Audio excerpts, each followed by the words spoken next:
Alright, one and all, are you ready to get answers for all of your baiting questions about Kamen Rider Saber, as well as more questions raised by the answers that they give in this episode?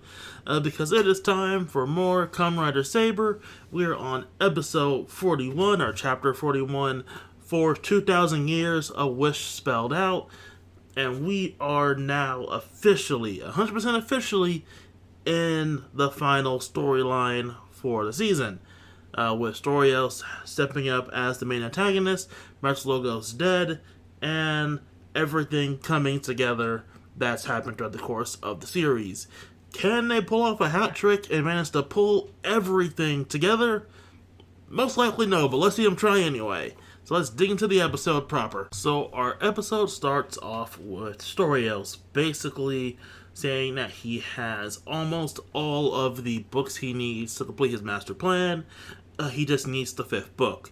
What does he mean by that? Well, as we will find out later, we'll know some more exact details, but he currently has the 3 main Megado books, his own book, as well as the books for Zuos and as well as the books for Zuos and Legiel. I forget his name because he doesn't have the same well, he was the first one to die. It doesn't have the same naming scheme as the other two, making it harder to remember Legiel's name and compare it to Storios and Zuos.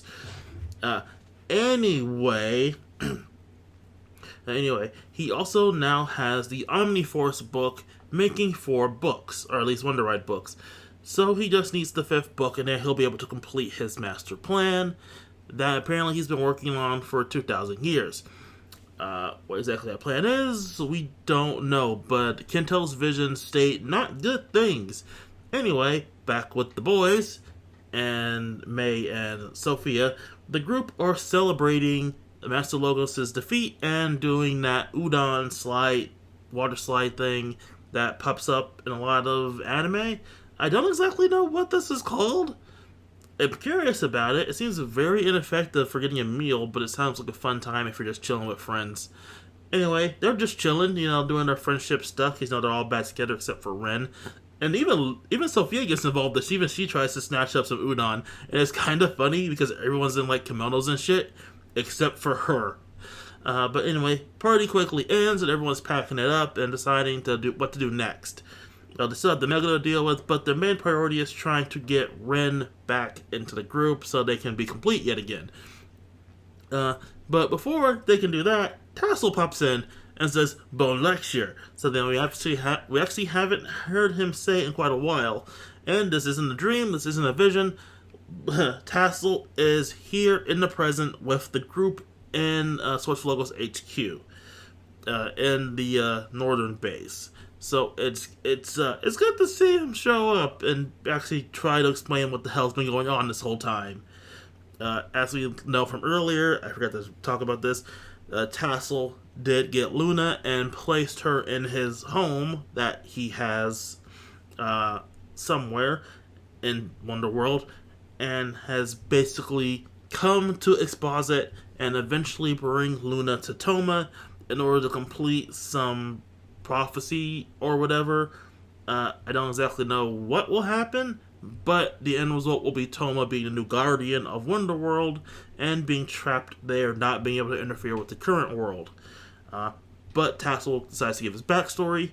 Meanwhile, Storios is being confronted by Disaster, who has decided that now's the time to use the Sword of Emptiness and basically become the new Falchion in order to try to break free and gain his own freedom from Storios, which he kind of has already. I mean, his freedom was tied to his Wonder Ride book, and he managed to retrieve that after he killed Caliber. At least the Daichi Caliber. So it makes me question what exactly will he gain from killing Storios? Because Storios is out here saying, "I will control how your story ends," because they just can't say, "I will control your fate," apparently. But yeah, I'll talk about that fight after we go over the exposition dump. Anyway, exposition dump. apparently 2,000 years ago, Tassel, then known as Victor, as that's his real name, was apparently just some dude who was wandering around trying to find. I'm going to call it the source of imagination, because apparently he's trying to find something that links all of mankind together through their collective legends and shit. But it could just be the subtitles, but it kind of worded it weirdly. And so I'm just going to call it the Wellspring of Imagination, or something like that. So he was out looking for this source in order to do something. He doesn't really have a reason to look for it, he's just looking for it. And along the way, he makes some friends. The original Master Logos, and the humans that would become Storios, Zuos, and Legiel. So we know this is going to go bad.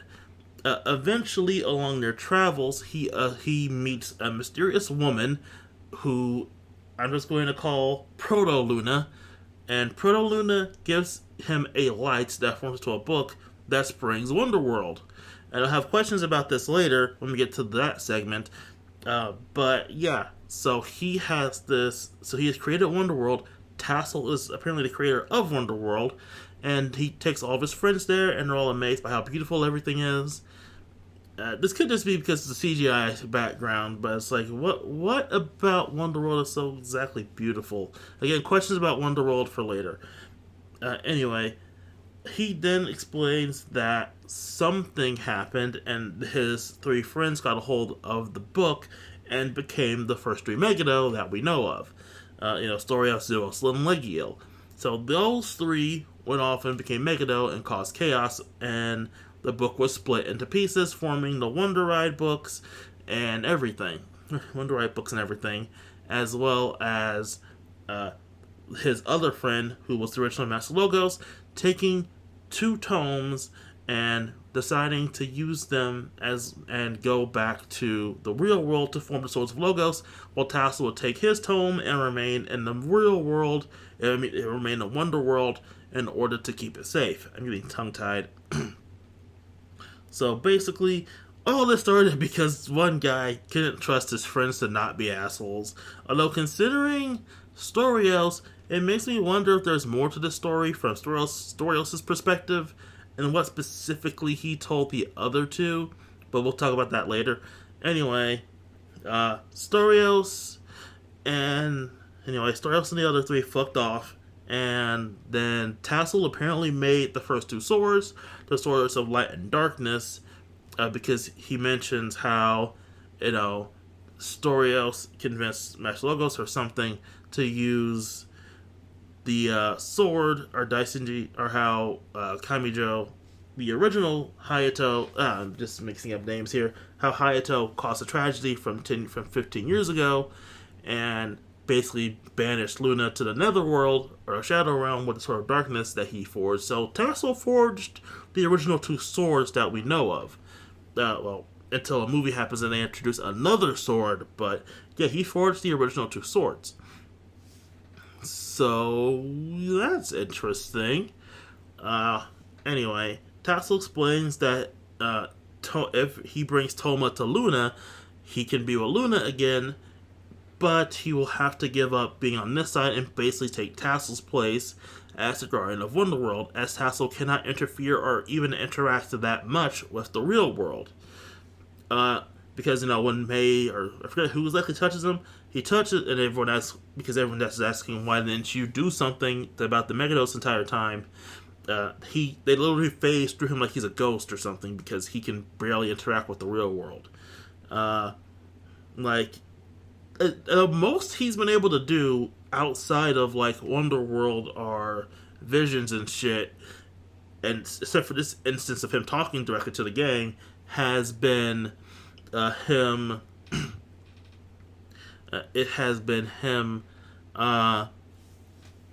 It's when he saved Hayato and turned him into that little fluttering bird thing.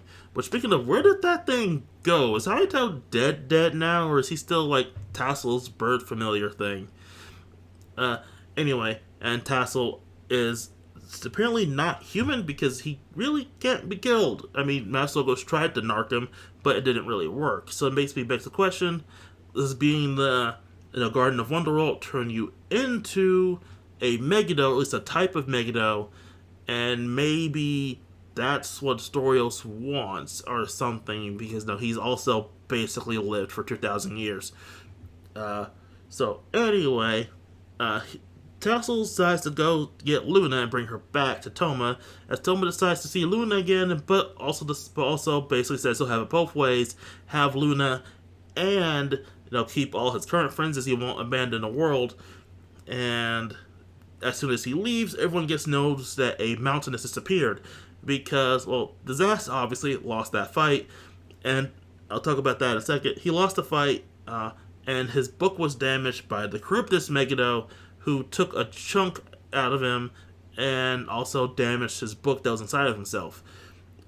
He leaves, and Charybdis eats mountains in order to make a portal for Storios to enter Wonderworld, which could they have not entered Wonderworld before now? I don't think that was well established. Anyway, Storios is going after Victor, as we'll find out by the end of the episode, and want to claim something from him. Apparently the fifth book, because there were the 5 friends and all that stuff. So yeah. Toma and friends fight the Charybdis Megiddo yet again. And interesting point, Toma uses his sword to summon not energy constructs of the other swords, but to summon a physical copy of because it's him, Daisenji, and Rio Slash and Buster against the Charybdis Megiddo, and he summons a copy of their respective blades, as well as a copy of Reika, or the original Reika, because we still don't know what happened to Reika and where the fuck this sword is. Meaning that Toma can create as many copies of the sword, can make copies of the swords. We knew we can make energy constructs, but he can also make physical copies of the swords for people to wield, which is kind of cool. I mean, dual wielding Buster swords is kind of impractical as hell. Like, you can even see it in a stunts, how he kind of has to flail around with them both kind of awkwardly. But Daisenji dual wielding a gun and sword at the same time is kind of cool.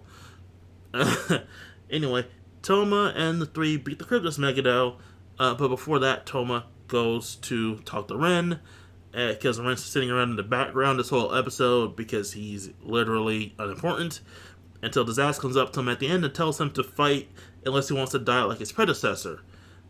Which, he did kill, at least from our perspective, what would have been the previous Kienzan, in that special. But did Ren know her? Apparently he didn't. Anyway, because he was trained by somebody else. So, because apparently Disaster might be dying because of the damage done to his book, and he's just trying to do something with Ren real quick. And then the episode ends with Storios going after Victor in his house, because Luna's not there. He might have done something to Luna, but we don't know where she is. So Luna's missing yet again. Storios is going after Victor or Tassel, and maybe Toma and friends are on the way to stop it, because they don't really have anything to do now, because the Charybdis Megiddo is gone, but the giant hole in reality is still there. Again, stuff for next week.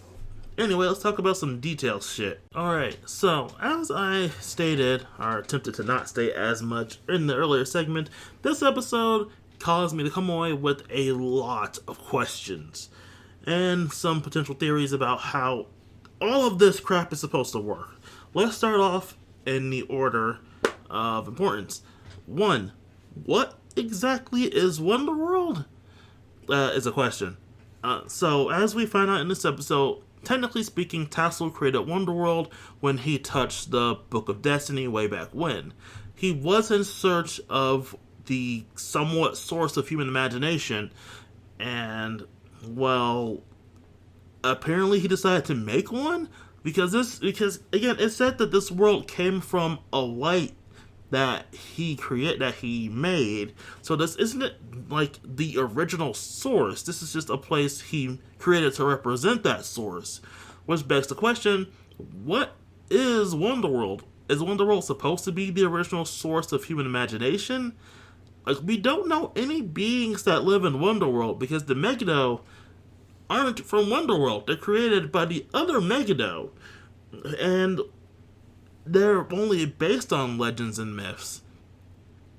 So again, what is Wonderworld, and why is it important to how the world functions? It's just this place that we haven't really gone into any depth about. As much as Ghost isn't very good in this writing, at least it's Otherworld. I forget the name of that world. We go into depth about it, and we understand how exactly it functions, even if we're originally led to believe something about it that isn't true. We know about that world, so when we have a reasonable understanding about how it connects to our own, and the back and forth of it all. Wonderworld is complete mystery outside of the fact that Tassel exists in it, and somehow Luna is created by it. So, what is Wonderworld, and why does it need a guardian in the first place? Again, a question that really is probably never going to be answered. Second question, Storios, what did you do? So again, from the perspective of the information that we have now, it can be inferred that Storios at some point tricked the other two Megiddo, or at least the Proto-Megiddo, alongside himself to become Megiddo, or did something. Master Logos, or at least the original Master Logos, and Tassel took the remaining pieces of the books that weren't Wonder Ride books and hid them away, using them as their own sources. But it also begs the question, what was Storios' plan here? Did he just want the Book of Destiny? We know he wants to rewrite reality in some way, shape, or form, but why? What is the purpose of all of this, and what is the end goal here? We do know that his goal will have reality rewritten according to his desire, but where does desire spring from? I'm not saying give him an origin story, I'm just saying explain this shit. And considering that we're almost out of episodes, I doubt we're going to get anything to explain how exactly he did all of this. It's just kind of funny. Speaking of Storios, he did a personality shift in this episode because up until this point, he's always been that kind of background villain, scheming in the background with his whole demeanor, being secretive and shit. But in this episode, he's jumping around, crackling like a madman, all kinds of shit in his fight with his ass. And it's kind of weird how he almost immediately brought up the ham like he was Master Logos from back from a few episodes ago. I think this is a director's choice or a direction choice.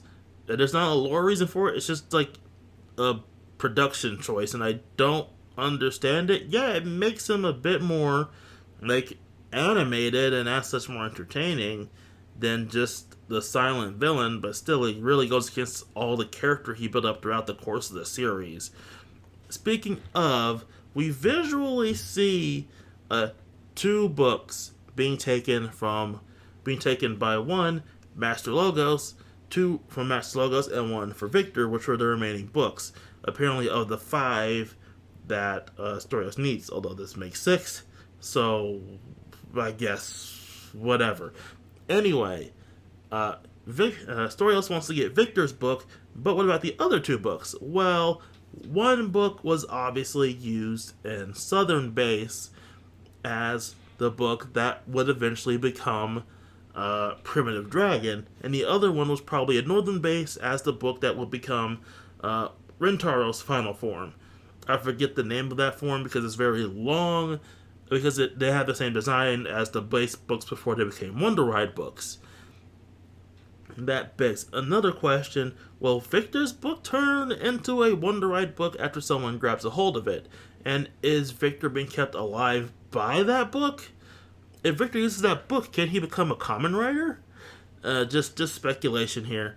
But anyway, Storios needs that 5th book, and then he'll have a set of 5 to complete whatever plan he has, because he's going about his own way of getting the Book of Destiny.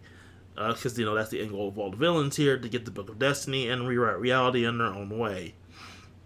Anyway, second question: what is Luna? So, from the backstory that we have, Victor found this mysterious woman, Proto-Luna, who helped him create Wonderworld by giving him the light that became the Book of Destiny that would spawn Wonderworld. So the question is, what is Luna? She is a being of Wonderworld who's supposed to go out and choose someone similar to Proto-Luna to, I guess, become the new guardian of Wonderworld. But here's the thing, how did she choose Toma?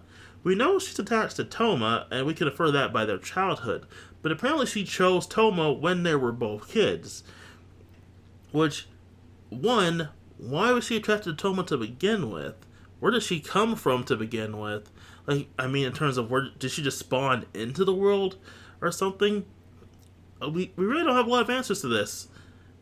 And it's still kind of weird to me how Toma's so attached to her and all kinds of stuff. I get it, the whole friendship angle and how friends are super important and all that stuff, but still feels kind of funny how she's so attached to Toma and she's so attached to her, and yet she doesn't seem to give a shit about Kento.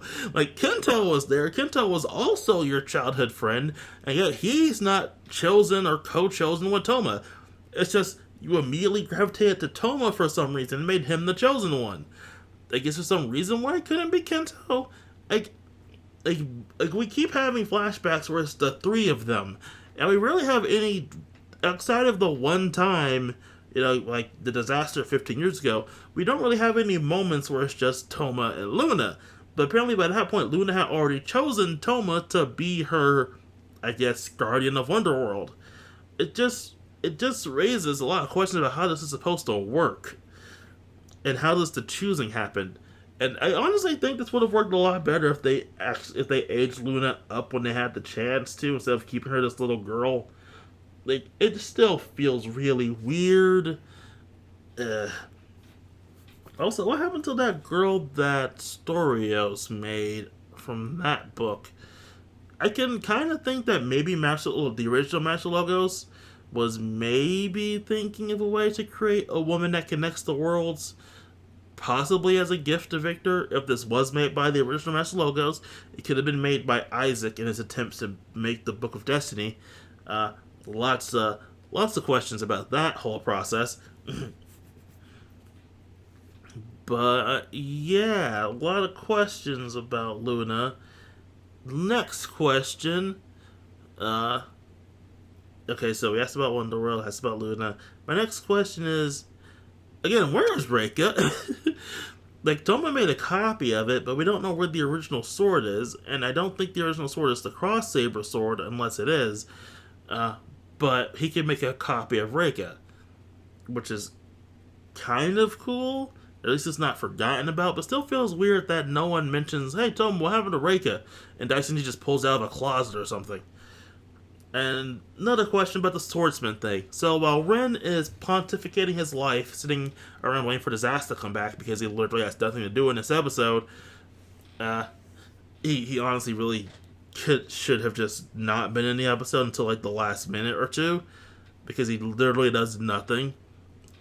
Anyway, while he's pontificating his life, he questions how Toma can be so strong despite not being a swordsman, which, again, they never define what exactly it means to be a swordsman. At some point you could infer maybe he's referring to bloodline, but that's already been debunked by not only Rintaro's backstory of being adopted into the organization, but if anyone's read the Buster manga, in that manga, Rio was not born into Logos. He met his teacher when he was in high school and was brought into the organization. Technically speaking, Toma was brought into the organization, so he literally has no difference between him and the other swordsmen. The only ones that were born into this stuff was Kento and Daisenji. Everyone else, they were just brought in. Toma was brought in. So why is he not considered a swordsman? It's so fucked fucking dumb how they haven't defined this shit yet and just keep bringing it up, despite the fact that literally nothing separates Toma from any of them, outside of the fact he also has a day job. Is that it? Is the fact he has a fucking day job as a writer the reason that he can't be, that he's not a swordsman? Speaking of, they haven't brought that up in a while either. Like Toma's original dream of writing a book about him and his friends' adventures. I think that's a plot point that got forgotten about, or they'll bring it up at the very end, and Toma will be the one writing this story. Digimon season 2. Here we go. 02 ending. Let's go. Holy shit, we might be on the course for a 02 ending at this rate. Shit, I just realized that. Oh god, that would be disappointing. Anyway, it's just kinda dumb. And I hope Ren gets to do a lot more next week, or at least gets more to do. Because at this point, the literally only thing his character has left to do is rejoin the others, which we know at some point he's going to do. Which feels stupid that we're still doing this despite them all being united against Master Logos literally a few episodes ago. Like they're not officially there, but Reika and Ryuga are kind of allies. And it begs the question, what is Ren's deal right now? Why he just hasn't gone back to the group? It's kind of dumb. And that's basically a lot of this backstory stuff. It's kind of dumb and just raises too many questions. But I guess it's some backstory. Overall, this is a okay-ish episode. It answered some questions, raised a bunch more. Some people say that's a good thing, and when we're late game at this point, I say it's pretty fucking stupid. But it was okay-ish. The fight scene was pretty cool. The Zas being Falchion was for like 5 minutes was pretty cool. And outside of that, that's all I really liked about this episode was the Falchion fight. It was cool to see the Zas do something for 5 minutes. Outside of that, the rest of the episode's pretty low, not even mid. It's not even that great. I mean, the Udon scene was pretty cool. I mean, not cool, but kind of cute. But, outside of that, that's really it. The Zas fight scene and the Udon scene. That's really all I liked about this episode. So, yeah. Hopefully next week will be a better episode. Until then, everybody.